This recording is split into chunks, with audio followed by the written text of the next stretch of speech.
Hello viewers, I Sushant Sahu, teacher in social studies. Welcome you all to class 7 history chapter number 5.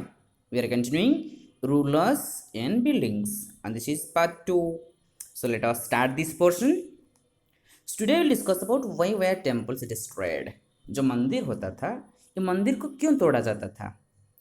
तो तोड़ा जाता था तो बाद में डिस्कशन करेंगे, उससे पहले डिस्कशन करेंगे ये मंदिर क्यों बनाया जाता था और ये मंदिर कौन बनाता था। पॉइंट नंबर 1 देखो, kings build temples to demonstrate their devotion. राजा लोग जो होते थे वो मंदिर बनाते थे क्योंकि उनका भक्ति प्रदर्शन करने के लिए, और उनका पावर जो होता था, जो वेल्थ होता था, वो इन्वेस्ट करते थे मंदिर में। Number 2, it is not surprising that when they attacked one others kingdom. अगर कोई राजा दूसरे किंगडम को अटैक करे, वो नहीं देखते थे उधर मंदिर है या मस्जिद है या चर्च है। तो एक राजा जब दूसरे किंगडम को, दूसरे राज्य को अटैक करता है, जो भी चीज होता था वो डिस्ट्रॉय होता था, तो मंदिर भी डिस्ट्रॉय होता था। Number 3, they often targeted this buildings का मतलब इधर मंदिर के बारे में बताया जा रहा है। द पांड्यन किंग्स जो थे, द चोड़ा किंग्स जो थे, उस इस समय में अटैक करते थे किसी को, प्रॉपर्टी के लिए भी कोई कोई राजा टारगेट करते थे ये मंदिर को, इसलिए मंदिर तोड़ा जाता था।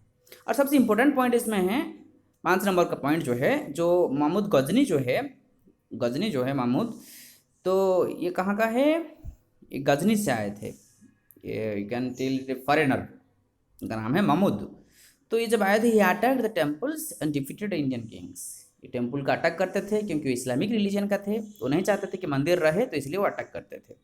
ही looted the wealth and idols, लूट करते थे। Mohammad was not a very important ruler at the time. वो एक इम्पोर्टेंट रूलर नहीं थे, लेकिन जो डिस्ट्रॉय कर किए इस मंदिर को, इसलिए उनको, जैसे कि सोमनाथ मंदिर हम बात करें, सोमनाथ टेम्पल जो है, वो जब डिस्ट्रॉय करने लगे उनको ज़्यादा हाईलाइटेड किया गया। He tried to win credit as a great hero of Islam. तो खुद को चाहते थे इस्लामिक रिलीजन का एक ग्रेट हीरो खुद को बनाने के लिए। Okay, now will discuss about gardens, Tom's and forts.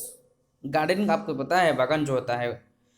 अब ये बेसिकली आजकल हम कहते हैं, क्या कहते हैं हम लोग आजकल, it is a place of enjoyment, park basically we are telling it.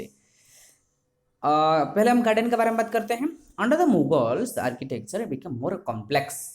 Mughals जो होते थे वो बहुत चाहते थे कि थोड़ा डिजाइन हो, थोड़ा डेकोरेट हो, थोड़ा सिस्टमेटिक हो, वो ऐसे चाहते थे। सेकंड नंबर पॉइंट में जैसे बात करेंगे, बाबर, हुमायूं, अकबर, जहांगीर और स्पेशली शाहजहां भी वो पर्सनली चाहते थे कि लिटरेचर, आर्ट और आर्किटेक्चर कैसे डेवलप हो उनके समय में। 3 नंबर पॉइंट में बताया जा रहा है कि बाबर लिखे हैं अपना ऑटोबायोग्राफी में, क्या लिखे हैं, एक प्लानिंग किए हैं, एक फॉर्मल गार्डन बनाएंगे।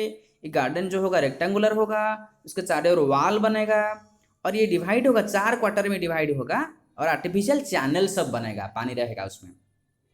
और इसमें बताया गया है the gardens where called Chauhar बाग। ये जो गार्डन बनाए थे, जो गार्डन सोचे थे, जो प्लान किए थे बाबर, इसको बोलते हैं चौहर बाग। 4 gardens because of their symmetrical division into quarters. एक क्वार्टर जो बनाया गया था, ये 4 पार्ट्स में डिवाइड किया गया था।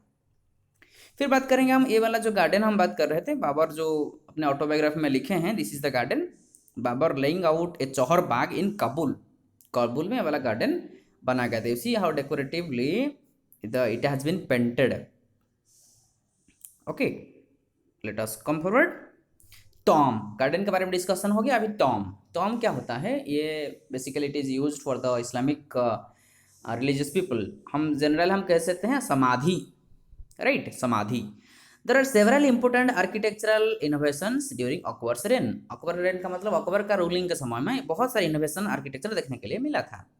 ये एक इंस्पिरेशन जैसा, अकबर आर्किटेक्ट के समय में एक टॉम बनाए जो कि सेंट्रल एशियन, उनका एंसेस्टर जो है तिमूर का एक टॉम बनाए थे। तो ये सेंट्रल टावरिंग डोम में एंड द टॉल गेटवे जो था, इसको पिस्ता कहते हैं, ये एक इम्पोर्टेंट जगह हो गया मुगल आर्किटेक्चर का। और इसमें हुमायूं टॉम्ब जो होता था, हुमायूं का उनका टॉम्ब विजिबल होता था, बहुत बड़ा टॉम्ब है, हम अभी देखेंगे ये टॉम्ब कैसा था, ये समाधि कैसा था। The building was constructed with red sandstone में बनाया गया था, एज होता था, उसमें व्हाइट मार्बल्स भी लगा हुआ था। So let us have a look, this is the tomb, Humayun का टॉम्ब है, ये 1562 से शुरू होकर 1571 में हुआ था। तो इसके बीच में ये कंस्ट्रक्ट हुआ था। You see the amount of money which was invested here, it was really amazing. ये अगर उस समय में वो चाहते थे कि थोड़ा उनको याद करे, वो ग्रेटनेस उनको फील किए, ऐसे ही वो सोच रहे थे कि हम कैसे बड़े होके रहे उस समय में, लोग को हमको जाने। तो this huge amount was spent here. This is Humayun Tom, उनका समाधि है। ओके, फिर अभी फोर्ट के बारे में थोड़ा बात करते हैं। The connection between royal justice, justice मतलब न्याय दिलाने के लिए, और इम्पेरियल कोर्ट, ये इम्फेसाइज किया, शाहजहां सबसे ज़्यादा इम्फेसाइज कर रहे थे। और ही वाज, हाँ ये तो लाइटेड हो गया है, this should be highlighted actually, it's highlighted in this newly constructed court. इसको हम रेड फोर्ट कहते हैं दिल्ली में। रेड फोर्ट भी अभी हम दर्शन करेंगे थोड़ा। The emperor's throne where a series of pietra dura inlay. Pietra dura क्या होता है? पेट्राडुरा ऐसा एक टेक्नोलॉजिकल, हम कह सकते हैं कि हैंडमेड होता है, but it was decorated through precious stones. पत्थर को अरेंज करके, डेकोरेटिव करके कोई से डिजाइन बनाते थे। तो ये डिजाइन स्टाइल को कहते हैं पेट्राडुरा, प्रीशियस स्टोन। और जो कंस्ट्रक्शन होता था, शाहजहां का जो ऑडियंसेस होते थे, वो चाहते थे कि कैसे कम्युनिकेट, राजा और पब्लिक के साथ कम्युनिकेट करने के लिए बनाया गया था। राजा आके खड़े होंगे उस महल के ऊपर और बाकी सब जनता को सुनवाएंगे। This would treat the high and low as equals where all could live together in harmony। वो चाहते थे कि नहीं, सारे लोगों को हम इक्वल ट्रीटमेंट देंगे, इक्वल जस्टिस देंगे, जो कि लोग अपने अपने अपने बीच में हारमोनी के साथ जी सकें। अभी बात करेंगे ये जो बात कर रहे थे हम पेट्राडुरा के डिजाइन के साथ, रेड फोर्ट दिल्ली में कैसे डिजाइन के साथ बनाया गया था। You see how nicely it is made, how beautiful it looks. This is red fort eight Delhi. Okay, थोड़ा आगे बढ़ते हैं, ताजमहल के बारे में थोड़ा जाते हैं। देखो कितना सारे इनोवेशन वाला, कितना सारे डिजाइन वाला आर्किटेक्चर हमको देखने के लिए मिल रहा है मुगल के समय में। Shahjahan adopted a river front garden and layout the Taj Mahal. ये जो ताजमहल था, एक रिवर फ्रंट गार्डन वो चुने थे वो जगह। नंबर 2 में बताया जा रहा है, it was the grandest architectural accomplishment of his reign. जितना सारे आर्किटेक्चर बनाए थे, सबसे अच्छा वाला चीज जो था वो था ताजमहल।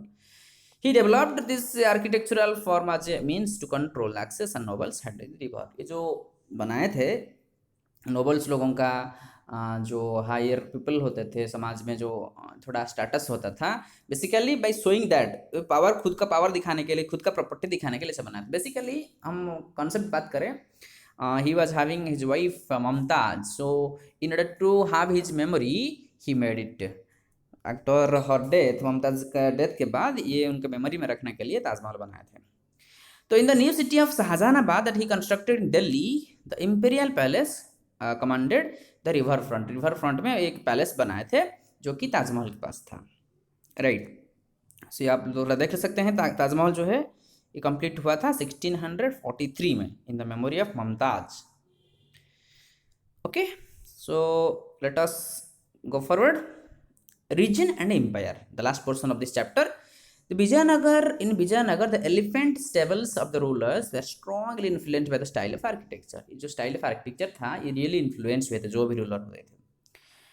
और it was found in the adjoining sultanates of Bijapur and Golconda. ये सबसे ज़्यादा देखने के लिए मिलता है बीजापुर में और गोलकोंडा में। और वृंदावन में भी, मथुरा, जो कि मथुरा के पास है, टेम्पल्स होता था जो कंस्ट्रक्ट किया जाता था आर्किटेक्चरल स्टाइल, ये very similar to the Mughal palaces जो कि फतेहपुर सीकरी में है। फतेहपुर सीकरी में जो मुगल पैलेसेस है, जो वृंदावन में या जो मथुरा के आसपास जो होता था, जो मंदिर होता था, वो ऐसी डिजाइन में बनाते थे। The Mughal rulers were particularly skilled in adopting regional architectural style. Regional architectural style जो होता था, मुगल एम्परर्स जो होते थे सबसे ज़्यादा फोकस करते थे, और कंस्ट्रक्शन का स्टाइल जो होता था, ओन बिल्डिंग जो होता था, वैसे करते थे। अकबर्स कैपिटल जो होता था Fatehpur Sikri, many of the buildings bear the impact of architectural style of Gujarat and मलवा। गुजरात और मलवा में जैसे स्टाइल होता था, वो वैसे स्टाइल को अपनाते थे। और जो आर्किटेक्चर होता था, जो बिल्डिंग होता था, जो फोर्ट होता था, जो टॉम्ब होता था, वो बहुत डिजाइन के साथ बनाते थे। अभी थोड़ा वृंदावन का जो टेम्पल के बारे में हम बात कर रहे थे, इसके थोड़ा दर्शन कर लेंगे। This is the temple of Govind देवा इन वृंदावन। ये 1590 का है। You see how nicely they have made it, the stones, how decoratively it is placed, right? So dear viewers, this is all about the chapter Once again, we will meet in the next person, next video. Till that, take care of your studies. Thank you all.